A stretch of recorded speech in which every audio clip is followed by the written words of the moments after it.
মঞ্চন করে লই জ্ঞানঞ্জন শোলকায়া চক্ষু করো দান। আমি অতি অকিঞ্চন মনেতে আকিঞ্চন, শেষের দিনে পাই যেন যুগল চরণ। তবে বন্দনার ভাব করে ক্ষান্ত অদ্য কবির যে সিদ্ধান্ত, ভেবে দেখলাম তাই একজন নারদ মুনি আর একজন শিব গোসাই। তবে নারদ নাম ধরে সেজন শিব ঠাকুর করে গেল আমায় আমি দেখতে পাই। তবে আমার নামটি সুধাংশু সরকার, সে নাম আজ করে পরিহার, কল্পনার ভূমিকায় আজই কল্পনাতে দাঁড়াই।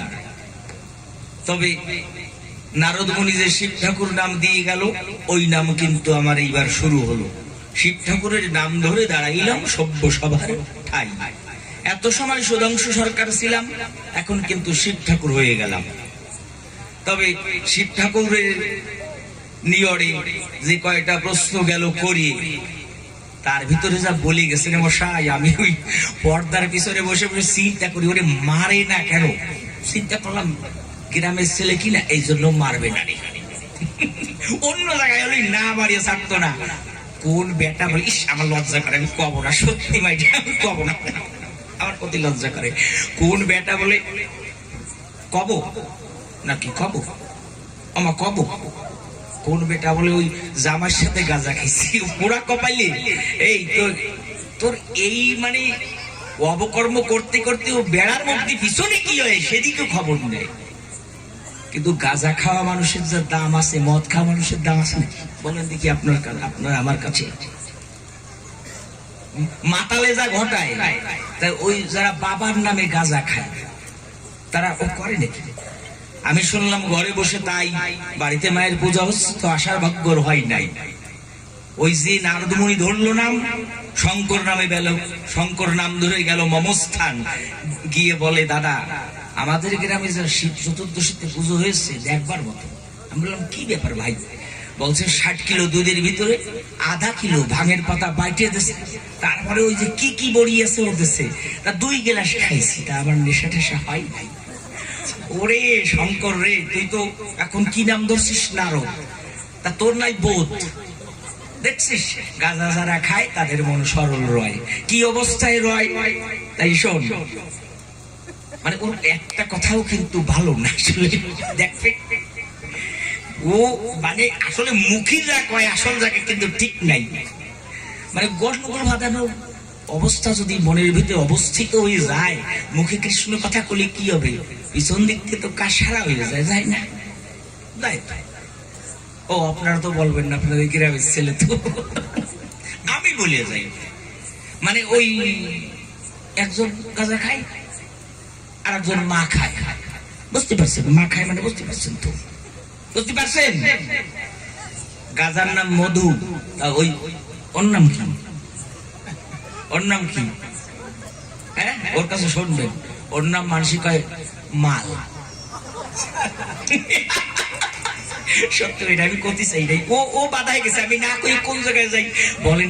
আবার কি জানেন, ওই যে অন্ধকারের মধ্যে আমি আর প্রমোদ আসতেছি, ও ড্রাইভার, আমি পিছনে বসে রয়েছি চুপ করে, বান্ধরের নাহান অন্ধকারের মধ্যে বসে রয়েছি, ও চালাচ্ছে।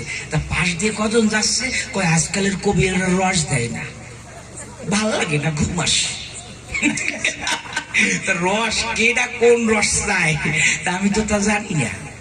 তা সে যদি এই জায়গায় থাকো তা একটু রস নিয়ে যাও, আগে আগে এইটা কইনি, ওইটা পরে কবারে না, ও আমি বলবো না। মানে রস কি জানেন, কোন মানুষ কোন রসের বেচা কেনা করে তা তো জানো নাই। ইংল্যান্ডের থেকে মেম আর এক সাহেব দুইজন আইসি, কোন জায়গায়? কলকাতায় আইসি। কলকাতায় এসে ওই দুইজন তো কি পরে তা আপনারা জানেন, এই পর্যন্ত। তারপরে সামনে না দিয়ে পারলে দেয় না। ওই দুইজন ওই আইসে, মানে কলকাতায় আইসে, আসে এক ঘর কিরায় করে নিয়ে কি বাঙালিকে ওদের কিছুদিন থাকবো। সকালবেলা একজন উঠে মধুর শাক নিয়ে, মধু লাগবে মধু, মধু লাগবে মধু। যেটা মানে পুরুষ ভালো একটু বাংলা টাংলা বোঝে না, কিন্তু মেম যে ও একটু বোঝে। তা ও বলছে, ওই পুরুষ যে সাহেব বলছে কি, মেম ওঠার মধ্যে কি আছে? মধু আছে, মধু আছে। মধু কাকে বল? বলছে মধু, মধু চেনো না? মধু চেনো? মধু চেনো না? মানে পোকায় মুখ কি মধু আছে? তুমি বুঝবা না। বলছে না, আমাকে একটু বুঝিয়ে বলো। বলছে কি? সুইট সুইট মধু, সুইট সুইট আছে। বলছে দাঁড়াও। বলছে যে মধু দিছে, দেওয়ার পরে বলছে কত টাকা কিলো? বলছে বাবু 50 টাকা কিলো। হাতে একটু দিছে, যে চাটা দিছে। চাটা দিলি, যে চাটা দিছে মেম দূরে ছিল, কয়েক 2 বার তো দেবে না রে। ওই মেম আসে ও সাহেবের মুখে চাটা দিছে। না, ওদের তো চাটাচাটির অভ্যেস আছে। দেখেন, আমার তো লজ্জা করে করতে, আমার ভালো লাগে না, আমি কত ইচ্ছা করি না। ওই যে নারদ ঘটাই গেছে, যাবো কোন জায়গায়? আমি কি করবো? আমার তো সত্যি চোখসি করছে, আমার কত ইচ্ছা করে না, সত্যি আমার ইচ্ছা করে না। আমি কি করবো? নারদ ঘটাই গেছে, আমি কি করবো? এখন ওই যে মেয়ে কয় কি ভাই সাহেব কাছে কয় মিষ্টি আছে। তো এখনো বলছি কোথায় মেলে? কয় কি এর শাক আছে, শাক শাক। আর ও করছে প্ল্যাটফর্ম, প্ল্যাটফর্ম, প্ল্যাটফর্ম। কয় প্ল্যাটফর্ম আছে? কোথায় আছে? বাঙালি চিন্তা করছে, ওরে শালা তুমি আমার ব্যবসা বন্ধ করবা, ইংল্যান্ডে আমার ব্যবসা তুমি বন্ধ করবা, দাঁড়া তোরে খাওয়াচ্ছি মধু। বাঙালি করছে কি, ওই আম গাছে আছে। কিভাবে কাটিতে হয়? কাশি নেওয়ার দামা নামা। কিন্তু ইংরেজরা কিন্তু বেটারও যতটুক শক্তি, মায়ের ছেলেরও ততটুক শক্তি। কেন ওরা তো কোলে কাকে করে টানে না, জন্ম দেয়, ফেলাই দেয়, অন্য লোকে পালন পোষণ করে, ওই জন্য শক্তি ধরে ওরা। তা মেম করছে কি যে তুমি তুমি গামলা মাথায় করে নিচে দাঁড়াও, আমি খাটিয়ে দিই কাশি দিয়ে। আর বাঙালি কিন্তু কয় নাই যে পোক তাড়ানোর উপরে কামড়া, পোক যখন তাড়াবা তারপরে কাটবা। আরে ভাই, সেই বড় বড় ওই যে কি মাসি কয় না, কি মাসি রে? দাসমুখ না, আরে সূর্যমুখী। সূর্যমুখী ও কোন দেশি পোকা? রাজস্থানী পোকা হবে, রাজস্থানী পোকা। ওই পোকা বড় চাক বানছে। এইবার ওই মেম তো জানে না গোটা ঠিক কিভাবে কাটতে হয়। ওই সাহেব তো পাশা দাঁড়াই দিয়ে মাথায় দিয়ে দাঁড়াইছে। দাঁড়ালি মেম যাইয়ে যে জায়গা মতো জায়গায় পোজ দিতে গেছে, 30-35টা উঠে এসে জায়গা মতো জায়গা মারিয়ে দিচ্ছে। জায়গা মতো যে জায়গায় মারিয়ে দিচ্ছে, এই মধু তো কাটা হয়নি, নিচের মধু ছাড়িয়ে দিচ্ছে।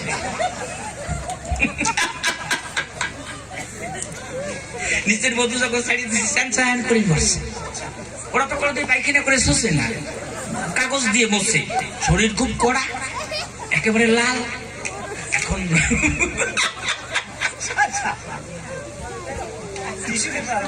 একেবারে মধুর মতো।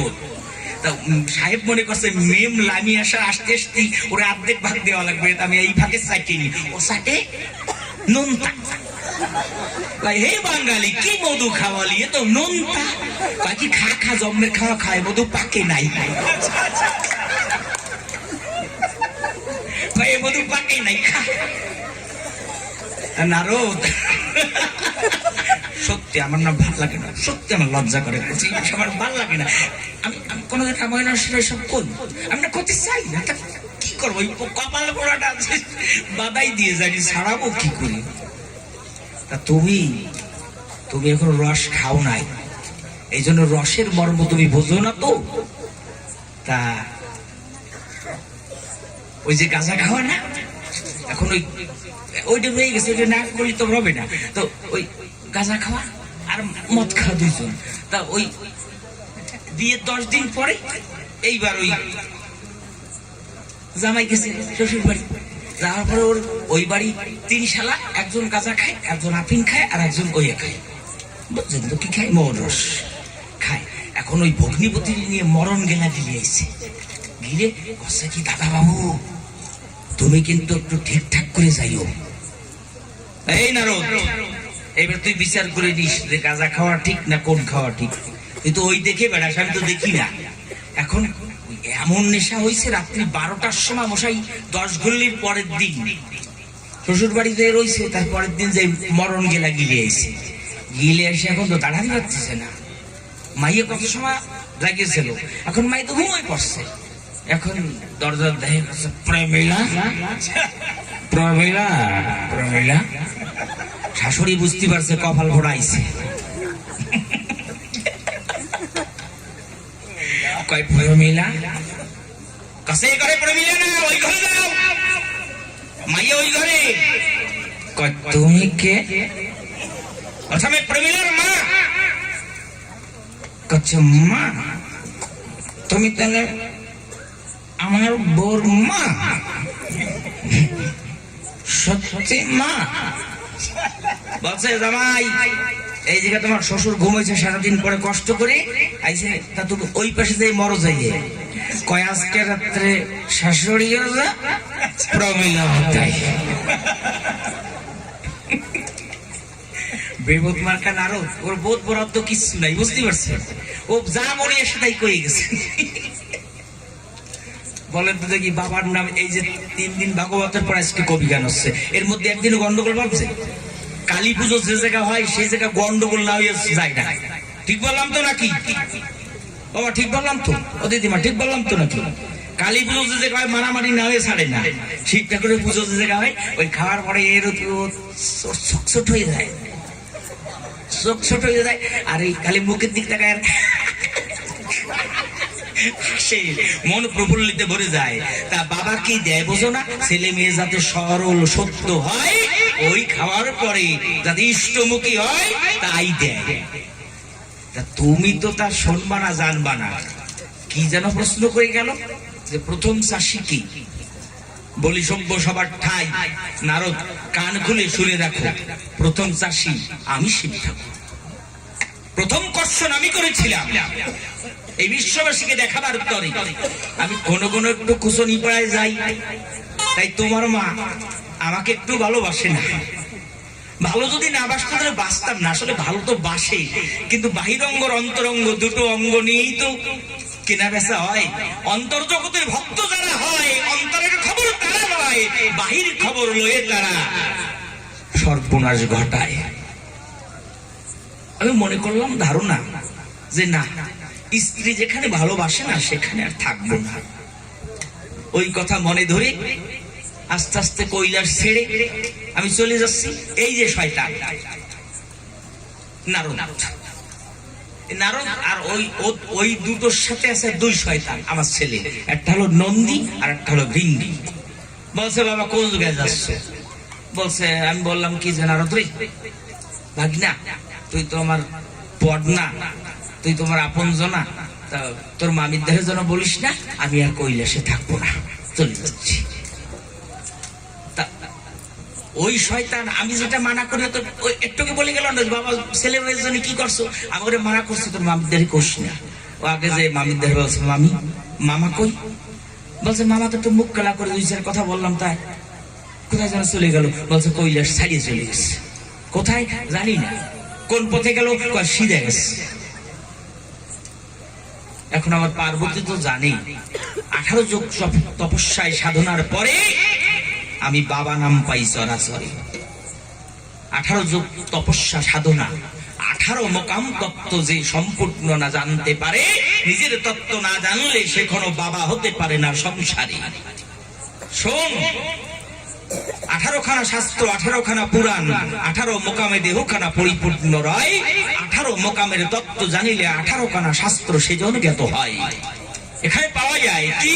চূড়ামধ্যে চূড়ামণি ব্রহ্ম পাশে স্থিতি, পাট মধ্যে মহাবিষ্ণু করেন বসতি, চক্ষু মধ্যে কালাচান করিতেছে ধ্যান, নাসিকাতে নিত্যানন্দ প্রভু মধু করে পান, কর্ণেতে বসে আছে চৈতন্য গোসাই, মুখেতে ভদ্রক্ষ বসে 32 যোগায়, জিহ্বায় নারদ মুনি বাধায় কুন্দল, জিহ্বার নিচে বহে সদা কায়া গঙ্গা জল, আল্লাহ জিহ্বায় সরস্বতী বামিতে শ্রীরাম, কণ্ঠেতে কানাই বসে বাহুতে বলরাম, কণ্ঠেতে কানাই বসে বাহুতে বলরাম, হস্ত মধ্যে শ্রী গোবিন্দ সদাই করে দান, হস্ত মধ্যে শ্রী গোবিন্দ দানের অধিপতি, সপ্ত দ্বীপে জগন্নাথ প্রভু করেছেন বসতি।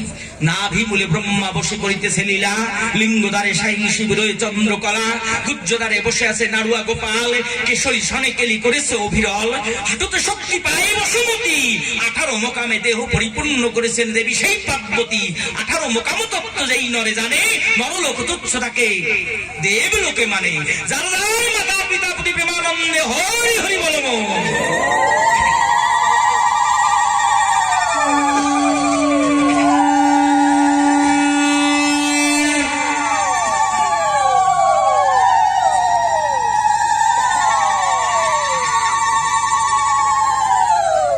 সংসারে থাকিয়া সংসারী হয়, নিজ তত্ত্ব না জানিয়া শুধু মায়ায় মত্ত রয়।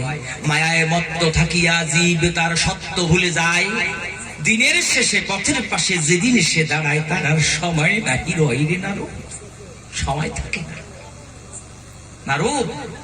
সময় থাকতে যদি তরির বাঁধন হরির কুলে না খুলে দেওয়া যায়, সেই তরিখানা বহু দূরের পথ চলতে গেলে পথে মারা যায়।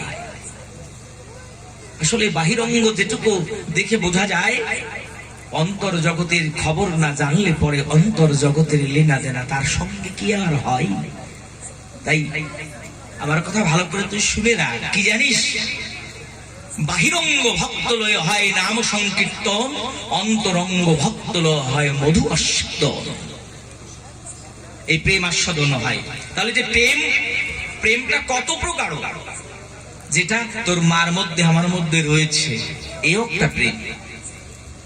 আমি আরোপ করি বা না আরোপ কর, মামির কাছে বলিস না, ও আগে যাই বলছে মামি হয়ে গেছে, কি মামা চলে গেছে, মামা চলে গেছে। মামা যদি চলে যায় তা আমি থাকবো কার আশায়?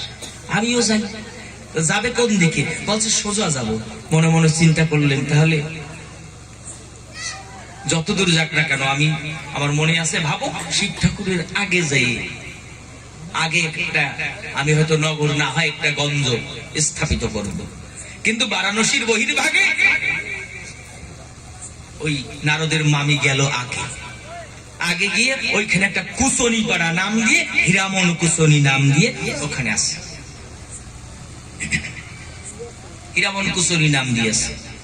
আমি মনে মনে ভাবলাম তাই নতুন একটা কুসনি পাড়া, তাহলে এইখানেই যাই। আমি নতুন কুসনি পাড়ায় গিয়ে যেতে না যেতে ওর ওই মায়ের দ্বারে গিয়ে দাঁড়াইছি।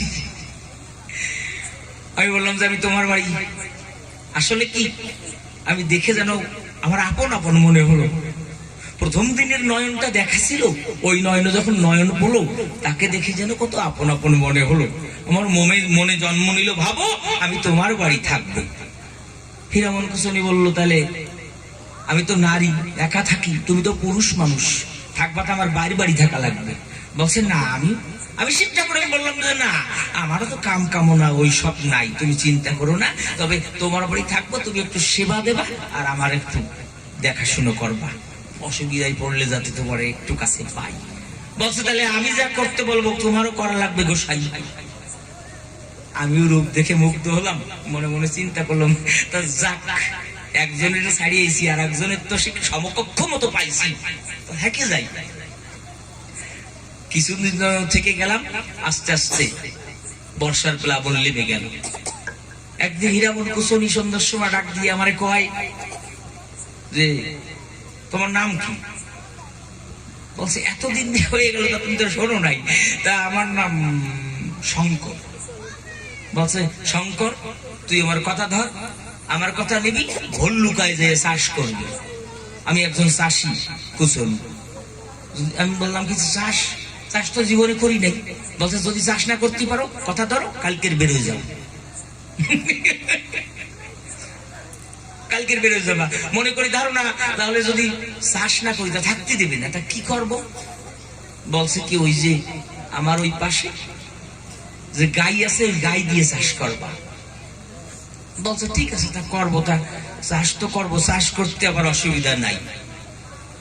তো আপনারা শুনেছেন কালিকবি দেশের হেয়ালিতে, পুকুরে জল নাই পাড়ে ওঠে ঢেউ, বাপের জন্ম হইনি ছেলের কোলে বউ, বলদের জন্ম হইনি গাভী বিক্রি হয় হাটে, চাষির জন্ম হইনি নাঙল চাষে মাঠে। আমি সেই শিক্ষা করি। প্রথম হল ধরে কর্ষণ করলাম ভল্লুকার মেদিনীর পরে ওই দুর্গার কথা ধরে। তবে করলাম কেন?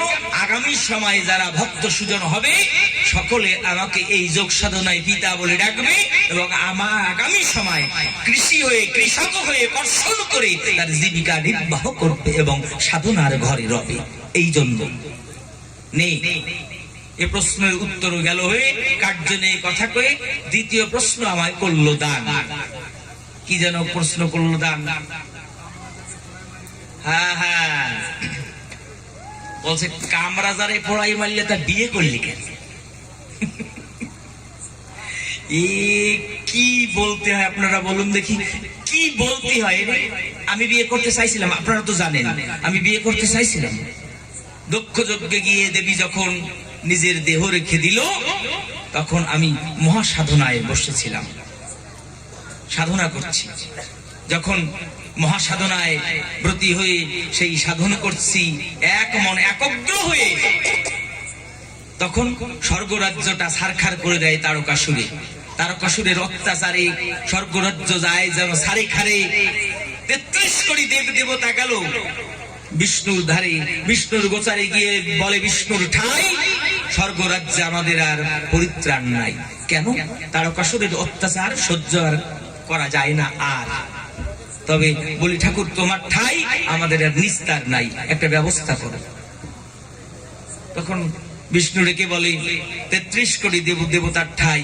এখন শিব ঠাকুর দক্ষ যজ্ঞে গিয়ে সতী যখন দেহ ত্যাগ করেছে সাধনায় বিলীন হয়ে আছে।